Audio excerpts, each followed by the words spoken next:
I believe that ultimately they will kill everybody on the planet to avoid being held accountable. I think these people are that evil. Yeah. I think they do not care about anything, right?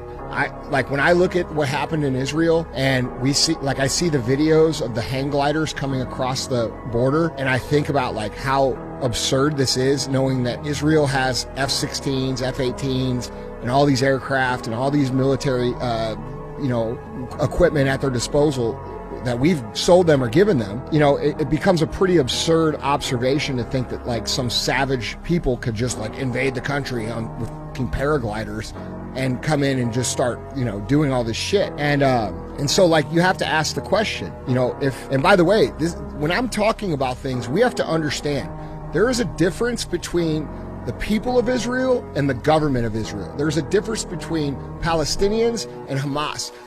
Just like there is a difference here between the American citizens and our government. This dichotomy exists. How would you feel if the rest of the world judged us based upon our government and not our people? Which I actually believe a lot of the enemies of our country right now have great empathy and understanding that the majority of the people here in the United States do not support these people. They do not support Joe Biden, the majority. And I think that's why we haven't been attacked and why we haven't been nuked by a Russia or something like that, right? I think these people have, even though there's been countless of reasons why they could do it. It's usually the opposite of what they tell us. And what do they tell us about these people? They're savage, they kill you, they throw people off buildings. Well, if they were that savage, then why haven't they fucking attacked us yet?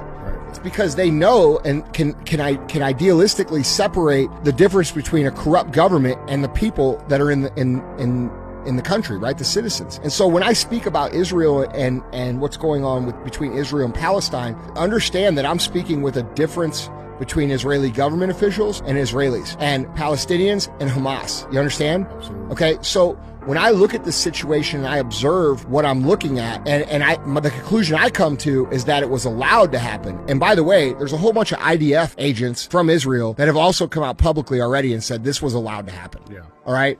So if they allowed these paragliders to come in from Hamas and kill all these people, why did they do that? Why would they do that? Well, it's because they could then push an agenda that they were trying to push, which is the extermination of Palestinians.